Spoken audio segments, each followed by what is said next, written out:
Bom dia, boa tarde, boa noite, gente. Então, eu resolvi fazer essa aula é, à distância, né, em função do jogo do Brasil de hoje, e dizer para vocês, né, que eu não estava querendo fazer, eu não estava querendo liberar vocês, mas aí eu vi aqui o pessoal da vizinhança, o pessoal mais jovem, da idade de vocês, que nunca se reúne, nunca convida o outro para ir na casa, abriram suas casas, ali tava todo mundo de TV, de uniforme, tá? Então, eu sei que é um momento importante, né, nessa fase da vida, então, tá? Eu tô fazendo essa videoaula, vocês podem assistir aí durante essa semana, tá? E o meu plano é fazer 3 videoaulas, né? Essa aqui é uma apresentação mais geral do nosso assunto do primeiro seminário, são os povos originários e a formação territorial. E depois, fazer do detalhe ali, né? Daquilo que aparece como subdivisões do seminário, né? E então eu queria dar uma ideia geral para vocês, tá? Mas antes de fazer isso, eu queria comentar com vocês o Moodle, tá? Porque olha só o que acontece aqui, ó. Eu coloquei os recursos, tá, gente? Então, para quem não foi meu aluno, né, você sabe que eu gosto do Moodle, eu coloco tudo no Moodle, então os recursos estão aqui, tá? Eu coloquei os textos para o seminário 1, tá faltando um único texto, tá? O resto tudo tá aqui bonitinho, então vocês podem estudar por aqui, e se vocês quiserem, vocês podem ali no Grafideia, né? Do lado do Chiru, como vocês sabem, para dar uma olhada e pedir impresso em papel, tá? Mas em princípio eles também estão aqui, tá? Então, também para nossa organização, né? É importante vocês darem uma olhada aqui no Moodle, é, no que a gente vai falar, né? Um pouco são os antecedentes históricos, as razões do êxito, né? Dos espanhóis e portugueses desse novo mundo que eles descobriram das Américas, né? Outra coisa são mitos, cultura e sociedade à base material dos índios brasileiros. Depois a criação do Império Marítimo Português e a articulação desse Império Marítimo no Atlântico Sul.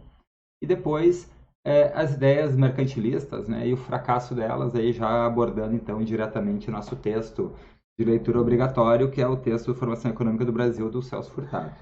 Tá? Então, dê uma olhada no Moodle, gente, estudem pelo Moodle, tá? Se organizem. E também, aqui, ó, só para vocês saberem, tá? Vocês vão ter que entregar o resumo, vocês podem escolher qualquer um daqueles textos para resumir, e aí vocês vão entrar aqui no resumo e vão colocar ele ali, tá? Eu pedi para não colocar em forma de arquivo e só na forma de texto. Então, vocês têm que fazer copia e cola para colocar ali, porque senão fica muito difícil para eu corrigir, tá? Senão tem que ficar baixando arquivo e eu não queria fazer isso, tá? Aqui vocês podem escolher as apresentações para o primeiro seminário, tá? Então deixa eu ver aqui, ó, a gente só tem 12 respostas por enquanto. Então tem os Senhores do Litoral, os Tupinambás, o texto 6, o Trato dos Viventes, o texto 14 da Formação Econômica do Celso Furtado, e aqui no texto 12 do Raiz do Brasil, do Sérgio Buarque de Holanda, do pai do Chico Buarque, tá? A gente só tem a Nicole, tá? Então entra alguém aqui e falem com a Sofia, os donos do poder, com a Sofia e com a Giovana, tá? Os outros já estão com 3 pessoas, tá? Mas façam isso, gente, porque senão eu vou ter que sortear quem vai fazer ali, tá? Apresentar o primeiro seminário e eu vou fazer isso até semana que vem, tá? Então eu acho que, e também aqui para quem nunca foi meu aluno, né? Aqui vai ter um progresso de conclusão, tá? Aí eu vou mostrar para vocês a configuração do livro de notas também, né? Que não estava organizado no nosso primeiro encontro. Então aqui é o livro de notas, tá? Então a gente tem os resumos, vocês têm que entregar um resumo por aula, né? São 4 resumos, um resumo por seminário, são 4 seminários, né? Aí depois as apresentações, vocês só vão apresentar num, tá? Mas eu não tenho outro jeito de fazer no Moodle senão dessa maneira, mas não se preocupem. Se vocês fizerem um deles, vai contar a nota aqui no que interessa, que é a nota da categoria aqui em cima, tá? E eu também resolvi fazer, em vez de um, como eu tinha comentado com vocês, 2 estudos dirigidos, tá? Para dar uma noção de conjunto aí, para vocês articularem teses mais gerais, não só fazer resumo dos livros, tá? E a prova final lá, em abril do ano que vem, né? Então, também aqui dê uma olhadinha, né? À medida que as atividades forem sendo realizadas, vocês vão poder seguir elas por aqui sem nenhum problema, tá? Eu também eu vou fazer isso agora, eu vou criar um fórum, tá? Aqui nos recursos, para dúvidas, questionamentos, né? E sempre antes de vocês mandarem um e-mail, uma mensagem, dê uma olhada no fórum, gente, porque o fórum é o lugar para evitar assim repetição, né? Às vezes o professor tem que ficar repetindo a mesma resposta várias vezes, ou dá um problema, tá? Então, procurem usar o fórum, tá? Mas ele é opcional, né? E procurem sempre usar antes de mandar uma mensagem, tá? Principalmente se for alguma coisa que não estiver funcionando, tá? Então tá aqui, tá? Então nosso assunto de Moodle era esse. Eu também, então eu vou falar rapidamente de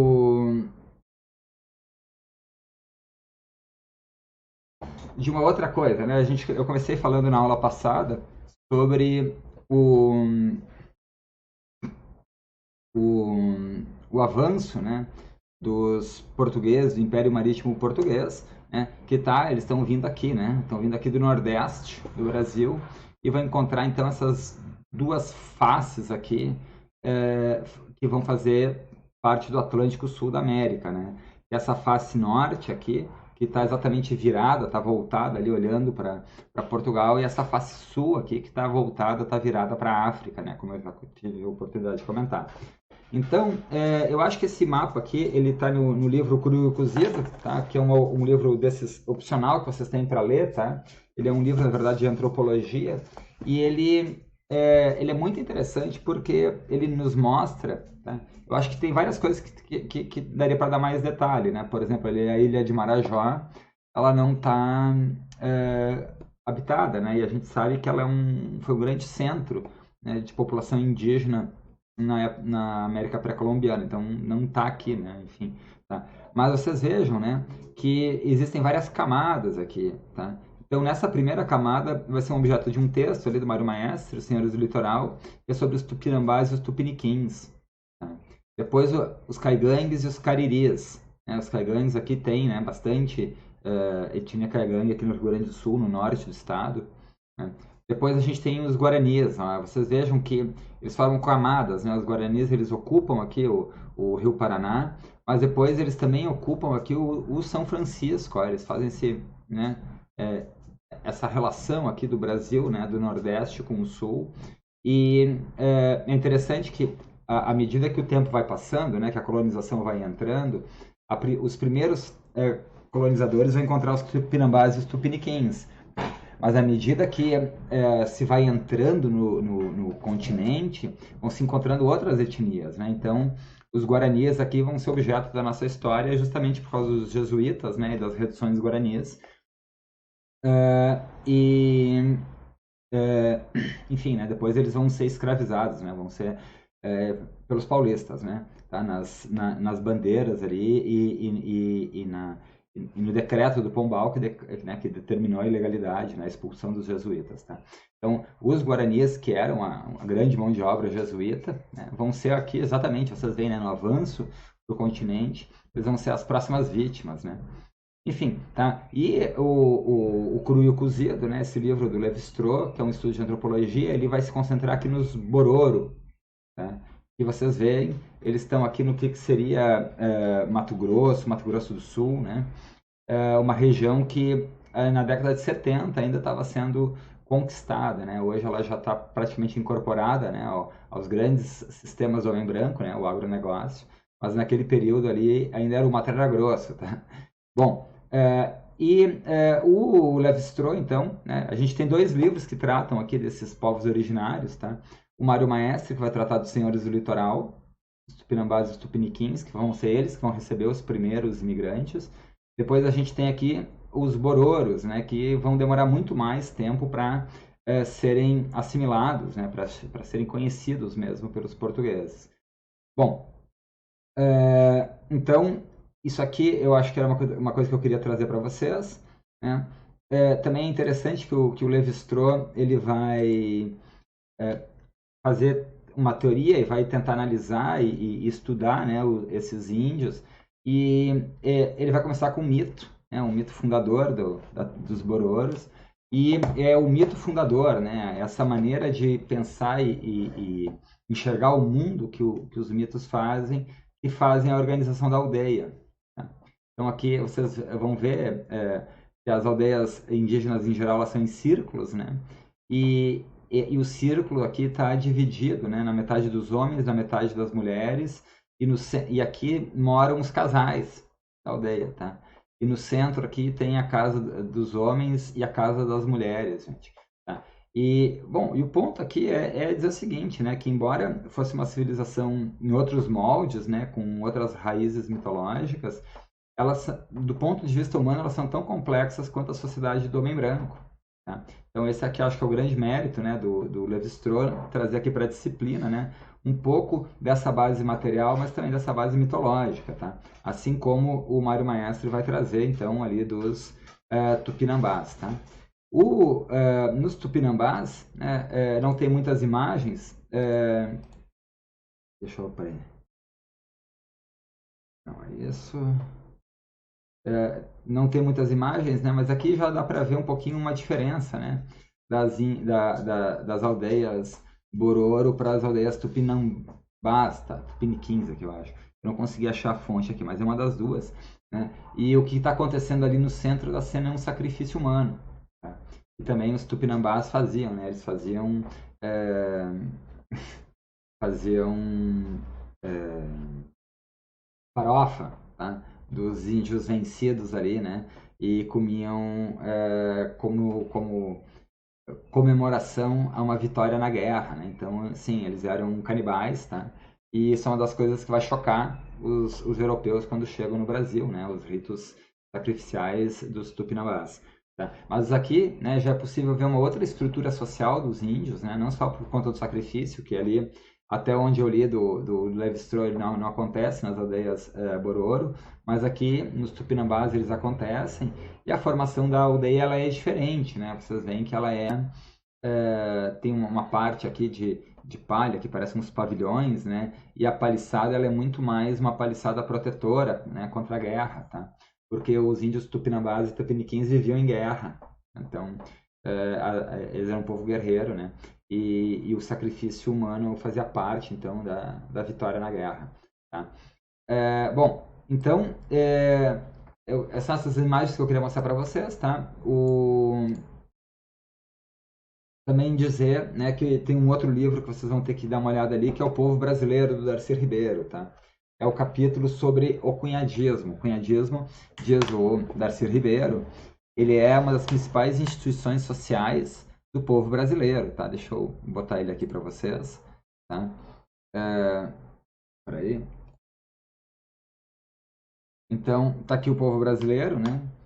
Um pouquinho aqui, deixar melhor. E o povo brasileiro, então, ele trata de um costume indígena, gente, muito interessante, muito peculiar, que é o cunhadismo. Tá? Vocês já ouviram falar no cunhadismo? Tá? O cunhadismo é a maneira indígena de aceitar, de receber estranhos na sua comunidade. Tá? Ou seja, é dar uma índia, né, uma moça da tribo em casamento para um estrangeiro, tá?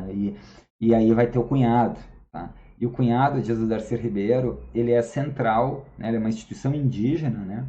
Que é central para os primeiros momentos, e não só isso, né? Mas depois para a própria gênese do povo brasileiro. Porque os cunhados, quando casam com as temericós, né? Com as esposas indígenas, eles passam a ter centenas de milhares de relações de parentesco, tá? Ele passa a ser parente de todo mundo na aldeia. E esses laços de parentesco permitem, então, os primeiros europeus, não só os portugueses, mas os espanhóis, os franceses, os holandeses, a constituírem vasta mão de obra comandada, tá? E porque, como também tinha poligamia, então o sujeito podia casar, ter várias temericós, né? Por exemplo, poderia ter 80, que é o caso aqui que o Darcy Ribeiro e o Mário Maestre comentam, né? Pode ter 80, 100, 200 temericós, e aí esse cunhado vai ser chefe de 200, 300, 400 aldeias, tá?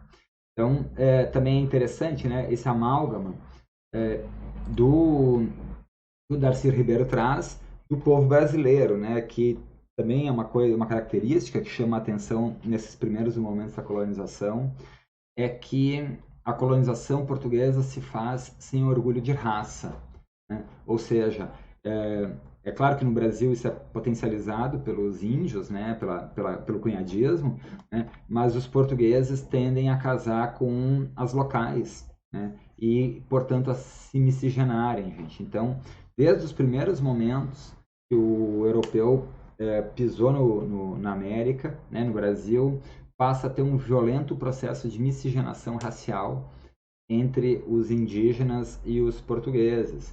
E essa forma de miscigenação faz com que os portugueses passem a comandar trabalho.